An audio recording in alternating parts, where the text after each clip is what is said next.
ఎంతమందో ఈ లోకాన్ని విడిచిపెట్టి వెళ్ళిపోయారు. ఇక్కడ కూర్చొని మనం దేవుణ్ణి స్తుతిస్తున్నామంటే, ఆయన చేసిన మేలులు మనం చూస్తూ అందరం కూడా ఆనందిస్తున్నామంటే ఇది దేవుని కృప కాదా?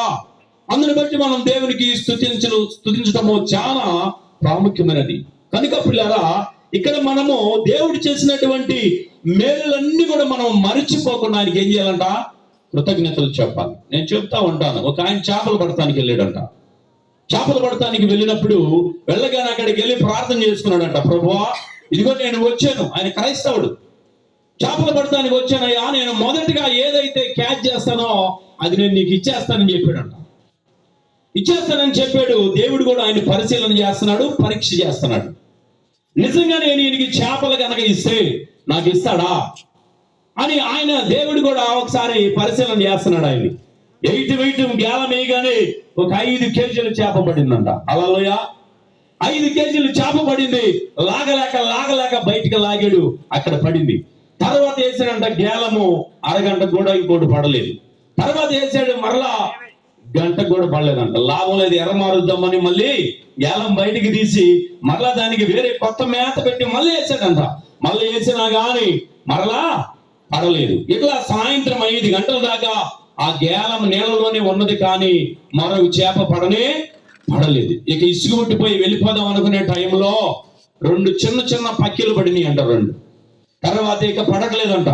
ఇక ఆలోచించాడు ఆయన, ఇంకా లేదు, లాభం లేదు, ఇక వెళ్ళిపోవటమే అనుకొని ఏం ఆలోచించాడంటే, ప్రభువా, ఇదిగో నేను పొద్దున్న నుంచి కష్టపడ్డాను కదా, ఇక్కడ ఎన్నో చేపలు పడతాయి అనుకున్నాను. ఇదిగో మొదటిగా 5 కేజీలు పడింది, తర్వాత 2 పక్కిలు పడి, ఈ 5 కేజీలు అయితే మా కుటుంబానికి సరిపోయింది, కాబట్టి నువ్వు ఈ 2 చిన్న చేపలు తీసుకోమన్నాడంట. అర్థమైందా మీకు? దేవుడు చేసినటువంటి మేలుని ఆయన అక్కడికి వచ్చి చెప్పాడు, ప్రభువా, నాకు మొదటిగా ఏది పడితే అది నేను నీకు ఇచ్చేస్తానన్నాడు. మొదటిగా 5 కేజీలు పడింది. ఆయన చూశాడు, తర్వాత పడలేదు. కానీ దేవునికి ఆయన ఏం చెప్పాడు? మాట ఇచ్చాడు దేవునికి, అయ్యా, నేను ఈ 5 కేజీల చేప ఏదైనా సరే 10 అయినా సరే మొదటిగా పడినది నేను నీకు ఇస్తాను అని. కానీ ఆయన మాట నెరవేర్చుకోలేకపోయాడు. ప్రియులరా, దేవుడు కొన్ని సందర్భాల్లో మనల్ని పరిశీలన చేస్తూ ఉంటాడు, పరీక్ష చేస్తూ ఉంటారు. మనం ప్రార్థనలో కానీ ఎవరైనా పాస్టర్ కనపడినా కానీ వారికి అనేక విషయాలు మనం చెప్తా ఉంటాం. అయ్యా, నా కోసం ప్రార్థన చేయి, నా కుటుంబం కోసం ప్రార్థన చేయి, నాకు ఫలాన్ని కావాలని నువ్వు ప్రార్థన చేస్తావు. దేవుడు కూడా చూస్తూ ఉంటాడు, ఇది నీకు ఇస్తే ఇది నువ్వు హ్యాండిల్ చేయగలవా? దేవుడు చూస్తూ ఉంటాడు. ప్రియులరా, దానివల్ల నువ్వు దేవుని స్తుతించగలవా? దేవుడికి అన్ని తెలుసు.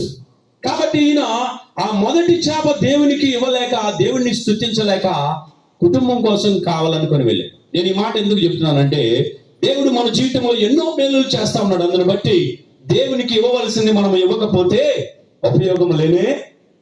ఇప్పుడు 5 కేజీల చేప దేవునికి ఇస్తే దేవుడు తింటాడా? దేవునికి అవసరమా? చూడండి, ఒకసారి మనం దావీదు కీర్తన 50వ దావీదు కీర్తన చూస్తే అక్కడ రాయబడింది. చూద్దాం ఒకసారి పిల్లరా. 50వ దావీదు కీర్తన చూడండి, 8వ వచనం నుంచి చదువుదాం. నీ బలుల విషయమై నేను నిన్ను గద్దించుటలేదు, నీ దహన బలుల నిత్యము నా ఎదుట కనబడుచున్నవి. నీ ఇంట నుండి కోడినైనను నీ మందలో నుండి పొట్టేలనైనను నేను తీసుకొనను. అడవి మృగములన్నీ, 1000 కొండల మీద పశువులన్నీ నావే కదా. కొండలోని పక్షులన్నిటినీ నేను ఎరుగుదును. పొలములోని పశువాదులు నా వశమై ఉన్నవి. లోకమును దాని సంపూర్ణతయు నావే. నేను ఆకలి కొనినను నీతో చెప్పను. చూడండి, ఆయనకు ఆకలి అయితే వచ్చి మనకు చెప్తాడమ్మా, షడ్రక్ గారు నాకు ఆకలి అవుతుంది, అన్నం పెట్టినంటాడా? అంటాడా? శిరీష గారు నాకు ఆకలి అవుతుంది, అన్నం పెట్టినంటాడా? అంటాడా? చెప్పండి. అన్ని కూడా ఆయనే. కానీ దేవుడు ఇక్కడ ఏం చూస్తున్నాడు? నీ హృదయాన్ని, నీకు ఇచ్చే హృదయం ఉన్నదా? నీవు కృతజ్ఞత చెప్పే హృదయం నీకు ఉన్నదా? దేవుడు చూసేటువంటిది అదే. ప్రియుల, దేవుడు చేసిన మేలులు మనం మరవడానికి వీళ్ళు చాలా మంది లేట్ చేస్తూ ఉంటారు. చాలా మంది ఇద్దాంలే, దేవునికి కృతజ్ఞతలు చెబుదాంలే అనుకొని లేట్ చేసి అయిపోయింది, కొత్త పాత అయిపోయింది, మర్చిపోతారు. ప్రియుల, ఈ కుటుంబము ఈ రాత్రి కాలం ఈ కూటానికి మొదటి కారణం ఏంటంటే, ఆ సునీత గారి కుమార్తెకి ఉద్యోగము వచ్చింది. అందువల్ల దేవుని స్తుతించాలి, దేవునికి కృతజ్ఞతలు చెప్పాలనేటువంటి ఉద్దేశంతో ఈ కూటాన్ని ఏర్పాటు చేశారు. మనందరం వింటున్నాం, దేవుని తలుసుకుంటున్నాం. అయ్యా ఇదిగో ఈ ఉద్యోగం ఇచ్చినందుకు నీకు వందనాలు, స్తోత్రమని దేవునికి మనము స్తుతులు చెల్లిస్తున్నాం. దేవుడికి కావాల్సింది అది నీవు హృదయపూర్వకముగా దేవుణ్ణి స్తుతిస్తున్నావా లేదా, ఇచ్చిన దాన్ని బట్టి దేవుని నువ్వు గణపరుస్తున్నావా లేదని దేవుడు చూస్తాడు. అయితే రేనా అనుకుంటుంది, ఇదిగో కృతజ్ఞతలు ఈ విధంగా కూటం పెట్టి అందరిని పిలిచి పలహారం పెట్టి భోజనం పెట్టి కృతజ్ఞతలు చెల్లించేసే మీకు అయిపోయింది అనుకుంటున్నావా రేనా? లేదంట. మరి ఏం చేయాలి? ఏం చేయాలి? నువ్వు విరిగిన మనసుతో, నలిగిన హృదయముతో ఏం చేయాలి? దేవుని నీవు స్తుతించాలి. నీ హృదయం దేవునికి ఇవ్వాలి. దేవుడి నీకు ఇచ్చింది చాలా చిన్నది. ఇప్పుడు నువ్వు దేవునికి కృతజ్ఞతలు చెల్లించి నీవు ఆయన యొక్క అడుగు జాడలో వాక్యానుసారంగా నువ్వు గనక జీవించగలిగితే ఇది చాలా సింపుల్. ఇప్పుడు అంతకంటే ఉన్నతమైన స్థితిలోనికి దేవుడు తీసుకొని వెళ్తాడు. హల్లెలూయా. దేవుడు గొప్ప దేవుడు. ప్రియులారా, మన ఆశను, మన వాంఛను తీర్చేటువంటి దేవుడు ఆయన. నిన్ను విడువడు ఆయన, నిన్ను ఎడబాయుడు ఆయన. అది నీకు తోడుగా ఉన్నటువంటి దేవుడు. అయితే నీవు ఆయన వాక్యానుసారంగా జీవించాలి, ఆయన నువ్వు స్తుతించాలి. ఇంకా ఉన్నతమైనటువంటి స్థితిలోనికి దేవుడు నేను తీసుకొని వెళ్ళాలని నువ్వు దేవుని ఘనపరచాలి. దేవునికి ఇవ్వవలసినటువంటిది దేవునికి నీవు ఇవ్వాలి. ఇస్తేనే అప్పుడు దేవుడు ఇంకా అత్యధికంగా నిన్ను దీవించడానికి ఆయన పూనుకొని ఉంటాడు, సిద్ధముగా ఉంటాడటువంటి సత్యాన్ని మనందరం కూడా తెలుసుకోవాల్సినటువంటి వారమై ఉన్నాం. చేరవచ్చినటువంటి మనందరం కూడా తెలుసుకోవాల్సినటువంటి విషయం ఏంటంటే, దేవుడు అందరికీ, రేనాకే కాదు ప్రతి ఒక్కరికి కూడా దేవుడు సహాయము. అందుకే కదా ఆయన మనందరినీ సృజించింది. ప్రతి ఒక్కరి పట్ల దేవునికి ఒక ప్రణాళిక, ఒక ఉద్దేశమైనటువంటిది ఉన్నది. ఆ ప్రణాళిక నెరవేరాలంటే మనము ఆయన యొక్క చిత్తానుసారముగా జీవించవలసినటువంటి వారమై ఉన్నాం. ప్రియులారా, ఈ రాత్రి కాలము ఈ కుటుంబంలో మనందరం తెలుసుకోవాలి, దేవుడు నా పక్షంగా కూడా ఉన్నాడు. నేను కూడా దేవుని వేడుకుంటే నాకు సహాయం చేస్తాడు అనే సత్యాన్ని మనము ఎరగవలసినటువంటి వారమై ఉన్నాం. Why we need to give thanks to God. ఎందుకు మనం దేవునికి కృతజ్ఞతలు చెల్లించాలి? చూడండి, 116వ దావీదు కీర్తన మనం చూస్తే అక్కడ రాయబడింది. 116వ దావీదు కీర్తన 12వ వచనం చూద్దాం.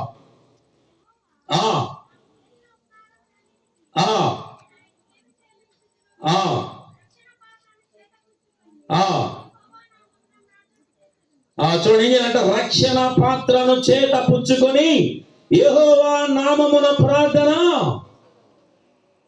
మీరు వెళ్ళి ఒక లాటరీ లాగారు అనుకోండి, ₹1,00,000 లాటరీ లాగిన తర్వాత వెంటనే మీ పేరు ప్రకటిస్తే ఎలా ఉంటుంది? నీకు ఎలా ఉంటుంది? వచ్చిందిలే సార్లే అనుకుంటారా? ఏం చేస్తారు? ఎగిరి గంతేస్తారు కదా. ఎగిరి గంతేసి అందరూ చెప్తారు, డాన్స్ కూడా వేస్తారు. ఎవరు చూడకపోతే కులుగుతారు, వచ్చేసింది నాకు ఇంకేముందని. వాక్యం సెలవిస్తుంది ఇక్కడ ఏమని ప్రియులారా?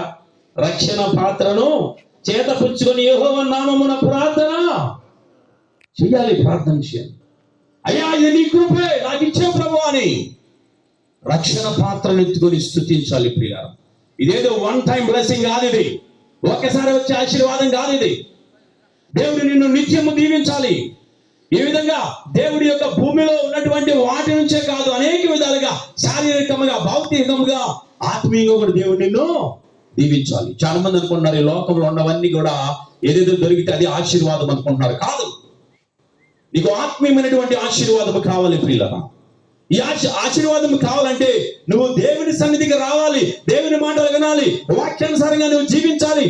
లేకపోతే లేనే లేదు. ఈ రాత్రి కాలం నేను ఈ కృతజ్ఞత కూటంలో ఆ యొక్క రేనాకి వచ్చినటువంటి ఉద్యోగాన్ని బట్టి దేవుని స్తుతిస్తూ కృతజ్ఞతలు చెల్లిస్తూ నేను ఈ మాటలు చెప్తాను. రెండో విషయం ఏంటంటే గృహము కట్టడం. చూడండి, ఇందాక మనం చదువుకున్నాము 127వ దావీదు కీర్తన మనం చూస్తే అక్కడ రాయబడింది ఏమని అంటే, యెహోవా ఇల్లు కట్టించని ఎడల దాని కట్టువారి ప్రయాసము వ్యర్థమే, యెహోవా పట్టణము కాపాడని ఎడల దాని కావలి కాయవారు మేలుకొని ఉంటే కూడా వ్యర్థమే. చాలా మంది మనం చూస్తున్నాం, if you go to Guntur to Vijayawada on the way, మనం కనుక గుంటూరు నుంచి విజయవాడ వెళ్తే ఇంతకు ముందు ఎన్నో గృహాలు, ఎన్నో బిల్డింగ్లు, అపార్ట్మెంట్లు కట్టి మధ్యలో వదిలేసారు. ప్రియులారా, శిథిలమైపోయినాయి, పట్టించుకునే వాళ్ళు లేరు, మధ్యలో ఆగిపోయినాయి. ₹1,000 పెట్టి కట్టారు కానీ అవి ఆగిపోయినాయి. ఇక్కడ ఏమని ఉంది దేవుని యొక్క వాక్యము?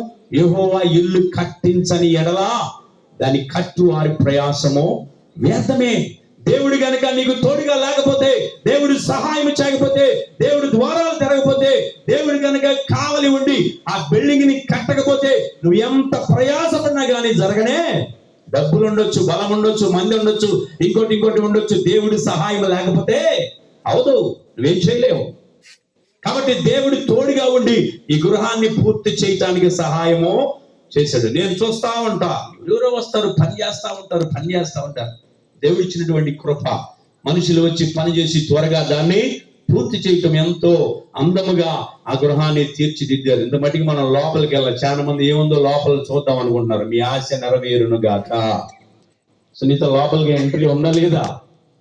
వెళ్దాం, అందరం వెళ్తాం లోపలికి, చూద్దాం ఎలా కట్టారు చూద్దాం. మనం దేవుని యొక్క వాక్యంలో మనం చూస్తే ఇక్కడ రాయబడింది పిల్లరా, చూడండి, దేవుడు ఆయన కనుక కాపాడకపోతే ఏమీ లేదని మనము చూస్తున్నాం. ఇక్కడ దేవుడు కాపాడే దేవుడు, సహాయం చేసే దేవుడు, అన్నిటినీ కూడా ఇచ్చేటువంటి దేవుడని మనం గమనిస్తున్నాం. సామెతల గ్రంథం మనం చూస్తే 24వ అధ్యాయంలో సామెతలు నేను త్వరగా చెప్పి ముగిస్తాను, ఎందుకంటే నా వెనకాల దైవ సేవకులు గొప్పవారు ఉన్నారు.